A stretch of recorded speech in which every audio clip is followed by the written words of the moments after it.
So hello friends, आज हम अपना स्टार्ट करते हैं कार्डिंग का प्रोसेस। अभी तक हम लोगों ने जिनिंग के बारे में और ब्लो रूम के बारे में पढ़ लिया था। उन दोनों के मैंने दो वीडियोस अपलोड किए हैं, सो आप उसको देखना मत भूलिए। और मैंने टेक्सटाइल का सिलेबस भी थोड़ा सा शेयर किया हुआ है, उसको भी देखना मत भूलिएगा। सो स्टार्ट करते हैं कार्डिंग। फर्स्ट जो ऑब्जेक्ट होता है, मेन कार्डिंग का जो काम होता है वो होता है फाइबर्स को अलग करना, और नेक्स्ट जो उसमें अशुद्धियाँ होती हैं उनको दूर करना, कॉटन की डर्ट को और या फिर उसमें जो भी ट्रेस होता है उसको साफ़ करना, ज़रूरत के अनुसार शॉर्ट फाइबर या फिर नैप्स जो होते हैं, नैप्स मैंने बता दिया था लास्ट वीडियो में कि नैप क्या होते हैं, तो उनको साफ़ करना। मेन वर्किंग ये होती है। नेक्स्ट जो होता है उसमें ब्लो रूम में जो लैप होती थी या फिर हमारा शूट फीट शीट जो हम लोग बनाते थे, उसमें से हम एक अनट्विस्टेड फाइबर बनाते हैं जिसको हम लोग स्लाइवर बोलते हैं। स्लाइवर कुछ इस टाइप का होता है, अभी हम दिखाते हैं आपको एक पिक में स्लाइवर कैसा होता है। स्लाइवर कुछ इस टाइप से होता है जिस टाइप से पिक में दिखाया गया है। ये एक थिक रोप जैसी होती है, बट ये बहुत ज़्यादा हार्ड नहीं होता है, ये सॉफ्ट होता है। ये बहुत ज़्यादा थिक भी नहीं होता है कि इसको अगर टच करें तो बहुत फ्लफ़ी होता है। और इसमें जो हमारे फाइबर्स होते हैं वो बिल्कुल ही इक्वल हो जाते हैं, बिल्कुल क्लीन रहते हैं और ये बहुत ही सॉफ्ट होते हैं। और ये अनट्विस्टेड होते हैं, ये ट्विस्टेड नहीं होते हैं, ये घूमे हुए नहीं होते हैं जैसे कि हम लोगों का धागा होता है वो ट्विस्ट होता है, उस तरीके से नहीं होते हैं। सो अब हम लोग समझ लेते हैं कि मशीन में जो फंक्शंस होते हैं, कुछ टाइप के पार्ट होते हैं, उन पार्ट्स के बारे में जान लेते हैं। पहला हमारा होता है फीड रोलर। फीड रोलर में क्या होता है, हमारा जो लैप होती है या हमारा शूट फीड सिस्टम होता है उसको एक पकड़ बनाने के लिए लगा होता है। तो फीड को की स्पीड लगभग जो होती है वो 20 सेंटीमीटर पर मिनट होती है। ये क्या करता है, लैप जो होती है या फिर उससे जो उसका शूट फिट सिस्टम है उसको पकड़ बना के रखता है, ताकि वो बीच से, इन रोलर्स के बीच से जो भी मटेरियल है वो निकल के आगे बढ़ रहा होता है। सो इस पिक में दिया गया है हमारा फीड रोलर और फीड प्लेट। इसके बीच में हमारा जो है इसमें दिखाया भी गया है, इसमें हमारा फाइबर इनपुट होता है और इसका प्रोसेस आगे होके नेक्स्ट हमारा जो दूसरा फंक्शन है वो हमारा आता है लिकर इन, या फिर इसको हम टेकर इन भी बोल सकते हैं। तो ये जो रोलर होता है इसका डायामीटर जो होता है वो 9 इंचेस का होता है। ये जो है वो 380 आरपीएम से 600 आरपीएम तक घूमता है और मटेरियल को आगे बढ़ाता है। मतलब जो भी हम लोगों को उसमें मटेरियल डालना होता है, डालना क्या होता है, कॉटन फाइबर ही जाता है, तो उसको वो आगे बढ़ाता है। लिकर इन का काम टफ्ट को लैप से छोटे छोटे पीसेस में अलग करना, बहुत ही पतले स्मूथ पीस में अलग करता है और फाइबर में से डस्ट, सीड और जितना भी अदर मटेरियल होता है उसको क्लीन करता हुआ चलता है। उसमें एक कॉम्ब टाइप का भी लगा होता है और नीचे उसके और भी चीज़ें लगी होती हैं, अभी बताते हैं आगे। इसमें दिखाया गया है जहाँ पे फीड रोलर है उसी के थोड़ा सा आगे हमारा टिकर इन बना हुआ है। जितना हमने बताया था 300 आरपीएम के लगभग आरपीएम पर घूमता है, मतलब 1 मिनट में इसके 300 मूव्स होते हैं। 300 बार ये घूम सकता है, 380 से 600 बार। मोट्स नाइफ नेक्स्ट आता है हमारा, नेक्स्ट फंक्शन है। यहाँ एक तेज चाकू के जैसा होता है, इसमें धारें और ब्लेड्स होती हैं जिसमें छोटे छोटे फाइबर्स होते हैं या फिर बीज होते हैं या कुछ बची हुई स्मॉल डस्ट रह गई होती है, वो इसकी मदद से वहाँ पे क्लीन कर दी जाती है। मोट्स नाइफ़ को हम लोग कॉम्बिंग बार भी बोल सकते हैं। तो इसका हम लोग यूज़ करते हैं डर्ट और शीट्स को रिमूव करने के। पर इसके बाद आता है हमारा liquor in casting. Liquor in casting जो होता है वो लिकर इन के नीचे लगा होता है। ये एक प्लेट नुमा होता है, इसमें कुछ स्ट्रिप्स कटी होती हैं जो जाल जैसी होती हैं। तो जो अशुद्धियाँ होती हैं लिकर इनसे जो गिरती हैं लिकर इनकी सफाई के समय, तो वो अशुद्धियाँ इस जाल के थ्रू जो है वो एक बॉक्स में चली जाती हैं जहाँ पे जितनी भी डस्ट वेस्ट वगैरह इकट्ठा हो रहा होता है। ये लेकर इनकी कास्टिंग होती है, इसमें जैसे ग्रिड बने हुए हैं, जाल जैसी पट्टियाँ कटी हुई है, इसमें से जितनी भी डस्ट वगैरह होती है वो नीचे चली जाती है और बॉक्स में इकट्ठा हो जाती है। लेकर इनकी कास्टिंग के बाद आती है हमारी बैक प्लेट। यह एक धातु की प्लेट होती है जो मशीन को पूरी तरह से कवर करके रखती है, ताकि जो हमारी बैक प्लेट और सिलेंडर से जो हमारी वेब बन के निकल रही है, जो कि फाइबर्स की बहुत ही थिन लेयर होती है, उसकी क्वालिटी जो है वो अच्छी हो सके और जितनी हमें ज़रूरत है उस हिसाब से हम उसे बना सकें। अब जो आता है वो आता है हमारा सिलेंडर, जो कि आपने अगर पिक्चर देखी है तो उसमें एक बड़ा सा सिलेंडर है। यह भी एक धातु का बेलनाकार ड्रम होता है जिसका व्यास जो है वो 50 इंचेस के लगभग होता है। ये जो ड्रम होता है वो 160 से 180 आरपीएम इसकी स्पीड होती है, मतलब कि यह 160 से 180 बार 1 मिनट में घूमता है। तो इसकी हम आरपीएम में स्पीड लिखेंगे। सिलेंडर के बाहर की सतह जो है वो कार्ड फ्लिट कहलाती है।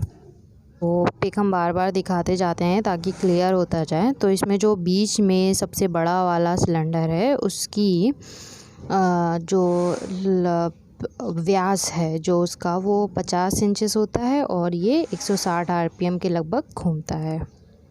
अब जैसा कि हमने लेकर इनकी कास्टिंग पढ़ी थी, सिलेंडर की कास्टिंग जो भी है वो भी इसी तरीके से सेम इसी तरीके से होती है, बस साइज़ का डिफरेंस होता है दोनों में।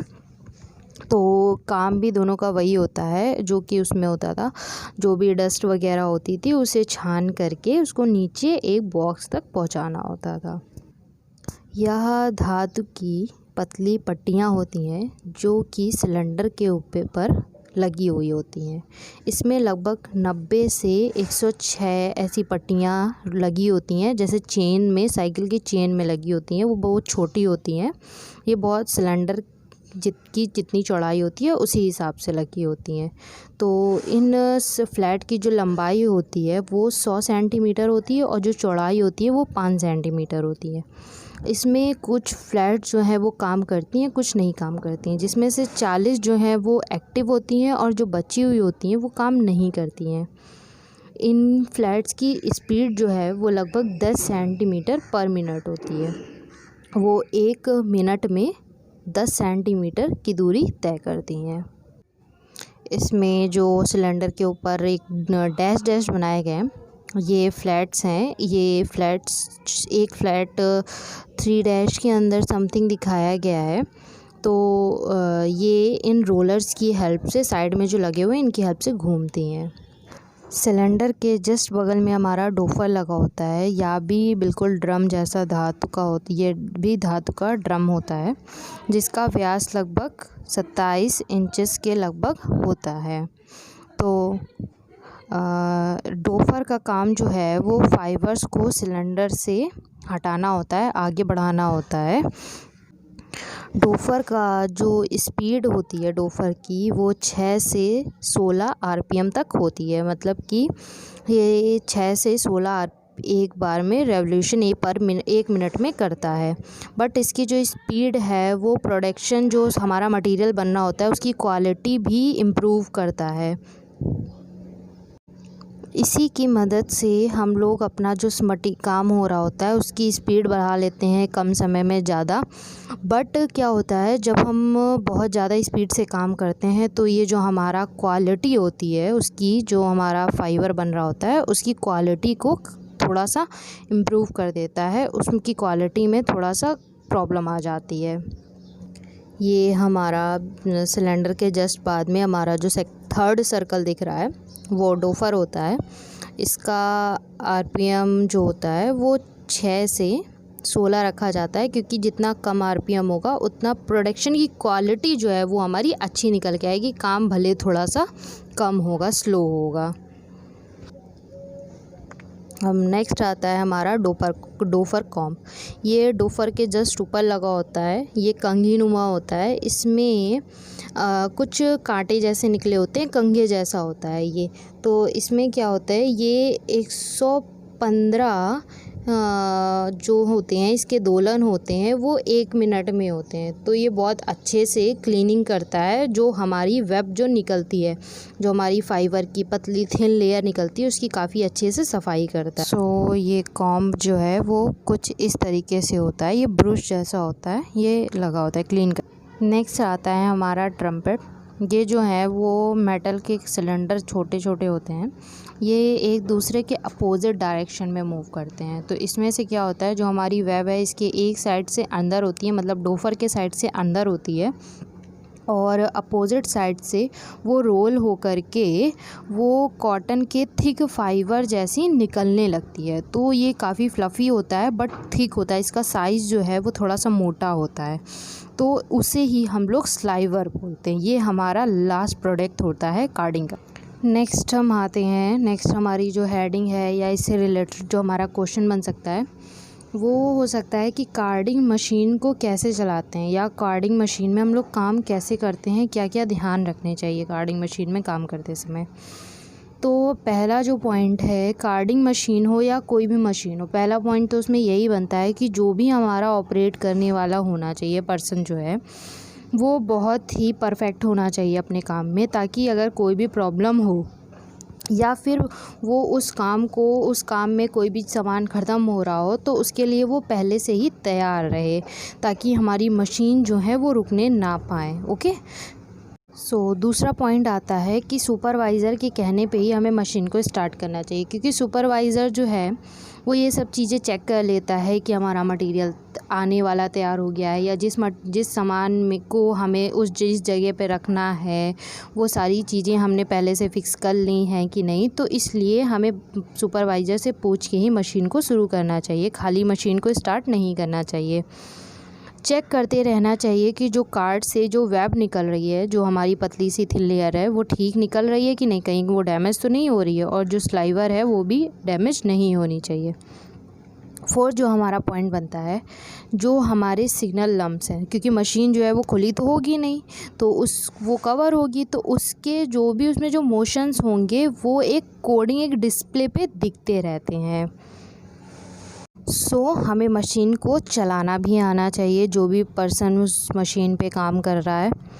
नेक्स्ट जो हमारा 5 पॉइंट आता है वो कार्ड के फंक्शन को वेरीफाई कंट्रोल पैनल में चेक करते रहना चाहिए कि कार्ड जो है मशीन हमारी सही तरीके से चल रही है। वो हमारा कंट्रोल पैनल ही बताएगा कि मशीन हमारी किस हिसाब से चल रही है, उसकी क्या आरपीएम, कौन सी जगह पे कौन सी आरपीएम की वर्किंग हो रही है। कार्डिंग मशीन में जो हमारा मेन फर्स्ट प्रोसीजर जो होता है, शूट मटेरियल या फिर लैब को फीड करना, उसको हमें चेक करते रहना चाहिए कि वो ठीक से वर्किंग कर रहा है या नहीं, वो जो मटेरियल है प्रॉपर वे में चल रहा है कि नहीं। इसके बाद नेक्स्ट पॉइंट है हमारा, अगर हमारा स्लाइवर जो है टूटता है, कभी कभार टूट जाता है, डैमेज होता है, तो उसको जॉइन करना पड़ता है। तो हमें ये देखना चाहिए जब हम उसे जॉइन कर रहे हों, जोड़ रहे हों टूटे हुए स्लाइवर्स को आपस में, तो वो ज़्यादा सॉफ्ट नहीं होने चाहिए और ज़्यादा हार्ड भी नहीं होने चाहिए। नेक्स्ट हमारा है, सुपरवाइज़र के कहने पर ही स्लाइवर का वेस्ट और जो कार्ड से निकलने वाला वेस्ट है उसे अलग अलग करके रखना चाहिए। सभी कार्ड में लैप या फिर शूट का कलर जो है वो समान रूप से होना चाहिए। स्लाइवर कैन की क्षमता समय समय पर चेक करते रहना चाहिए कि ख़त्म तो नहीं हो गए कैंस, पता चला कैन ही ख़त्म हो गए और स्लाइवर जो है वो हमारा वेस्ट हो रहा है, ज़मीन पे गिर रहा है, तो ऐसे में मशीन को रोकना पड़ सकता है। तो बेटर ये है कि हम लोग ये ध्यान रखें कि जिसमें हमें मटेरियल को रखना है हम उसको अपने पास पहले से ही उसका इंतज़ाम करके रखें। काम करते समय कोई भी समस्या लगे या कोई भी मशीन में प्रॉब्लम हमें दिख रही है तो हमें लोगों को तुरंत एक्शन लेना चाहिए, ताकि सुपरवाइज़र को इन्फॉर्म करें और वो तुरंत ही एक्शन ले कि क्या करना है क्या नहीं मशीन में। हमारी जो कलर कोडिंग है ये क्या होती है? ये मशीन के ऊपर एक डिस्प्ले बोर्ड होता है जिसमें मशीन से जुड़ी जो जानकारी है वो उस डिस्प्ले पे दिखती हैं। तो कलर कोडिंग से जुड़ी सभी चीज़ों को जो भी उस पे वर्क कर रहा है उसको बहुत अच्छे से पता होना चाहिए, और साथ ही साथ स्लाइवर स्कैन्स का कलर और उससे जुड़ी और भी जानकारियों, जैसे स्लाइवर में होने वाली बाधाएं, जैसे या तो साधारणतः क्रमशः मशीन के डिस्प्ले बोर्ड में दिखती रहती हैं। यह मशीन को चलाने वाले की जिम्मेदारी होती है कि उन चीज़ों को समझे ताकि हमारे जो मटेरियल निकल के आ रहा है उसमें कोई डिफ़ेक्ट ना होने पाए। तो कलर कोडिंग की नॉलेज होना बहुत ही ज़रूरी होता है यहाँ पर। अब नेक्स्ट आता है कि कार्डिंग में कुछ डिफ़ेक्ट हो सकते हैं। अगर ये डिफ़ेक्ट होते हैं तो उन डिफ़ेक्ट को अगर पहले ही पहचान लिया जाए, उनको सुधार लिया जाए तो वो ज़्यादा अच्छा होता है। ब्लो रूम की लैब को या जो हमारी शूट सिस्टम होता है उसमें अगर कोई प्रॉब्लम होती है, वो समान रूप से नहीं होती है, तो सुपरवाइज़र को बताना चाहिए ताकि वो चेंज कर सके या जो भी उसे एक्शन लेना है वो अपने अकॉर्डिंग काम कर सके। यदि हमारी कार्ड की स्लाइवर में कोई कमी आ जाती है, जैसे कि वो असमान स्लाइवर होती है, स्लाइवर्स में नैप्स अधिक होते हैं या भिन्न भिन्न प्रकार की स्लाइवर्स में कमियां हो सकती हैं, तो उनको पहचानना और सुपरवाइज़र को तुरंत इन्फॉर्म करना। ये सब काम सुपरवाइज़र की इन्फॉर्मेशन से करना इसलिए ज़रूरी होता है क्योंकि वो ज़्यादा हेल्प कर सकता है कि काम को कैसे परफेक्ट तरीके से किया जा सकता है, या फिर हो सकता है कि कुछ मटेरियल को ज़्यादा एक्सपेंसिव ना बनाने पे भी इस तरीके से मटेरियल निकाला जाता है, या फिर उसमें जो कमी हो रही है उसको भी वो पहचान सकता है जल्दी से और उसको तुरंत ही ठीक करा सकता है। अब नेक्स्ट आती है हमारी कैरी आउट डोफिंग। डोफिंग होती क्या है? जो हमारे स्लाइवर से भरे हुए कैंस होते हैं उनको हम लोग डोफिंग बोलते हैं। भरे हुए कैंस को हम लोग क्या बोलते हैं? डोफिंग। नेक्स्ट जो डोफिंग को हम लोगों को जो भी हमारे कैंस हैं उन्हें बिल्कुल साफ़ रखना चाहिए, उसमें कोई भी डस्ट नहीं होनी चाहिए, बिल्कुल क्लीन एंड क्लियर होने चाहिए। नेक्स्ट, हमारी ज़रूरत के अनुसार खाली कैंस को हमें अपने पास में रखना चाहिए ताकि कैन जैसे ही भरता जाए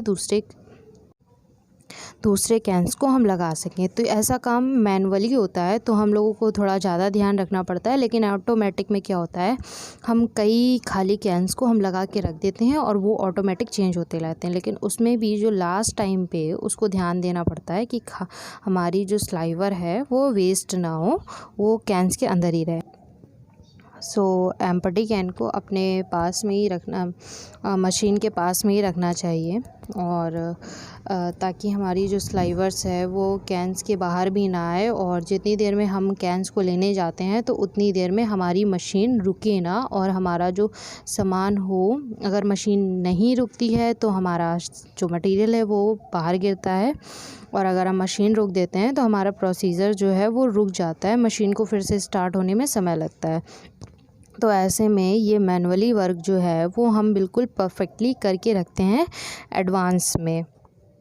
एंड नेक्स्ट और लास्ट जो है हेडिंग हमारी आज की, वो है cleaning machine and waste disposal.